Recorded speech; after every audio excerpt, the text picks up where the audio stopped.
our body's just constantly revving on overdrive, and um, internally our systems are designed to free up resources to make that extra energy you need available.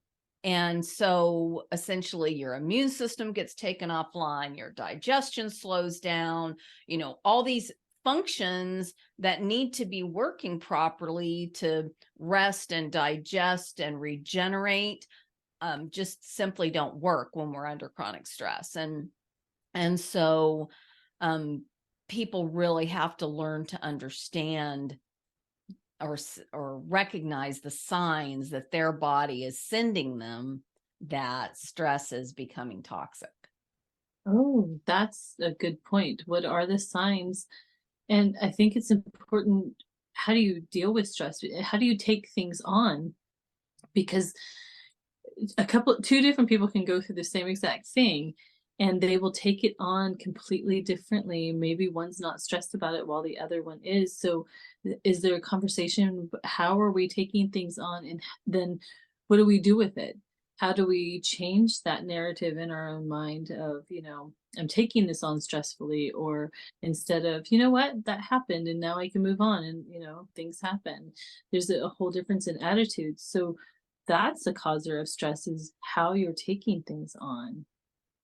Yeah, one of the um, examples that I like to cite is it's not necessarily something I like to cite, but I think it helps people kind of understand how different people manage things differently. So, one of the people that I work with, one of our members, she just desperately wanted to release some excess weight that she had built up.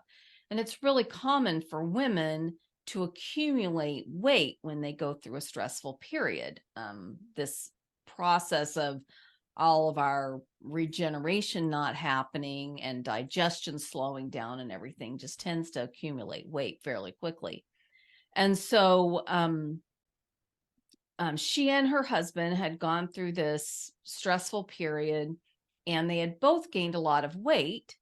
But when they got through it, her husband fairly easily just reversed course and dropped the excess weight. But she couldn't do it. Her body was just clinging to the weight. And I had to work with her to kind of peel it apart and figure out what was really going on. But she had been put on antidepressant medication, and these medications are known for um, making somebody gain weight.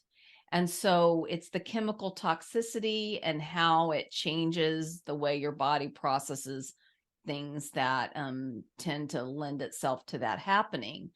But um, in order to be able to reverse course, she couldn't just quit taking the medication. That's not advised. Medication is extremely strong. And once you've started taking it, your body has become accustomed to relying on the medication for certain functions. So I never recommend somebody just stop using a prescription medication. That needs to be worked through with the prescribing physician. But she needed to work with some sort of psychotherapist, some sort of counselor to help her deal with the grief that she was experiencing. She and her husband had lost their adult son due to a chronic long-term illness. And he had passed away, and it had been an extremely stressful period that they had gone through as his caregivers.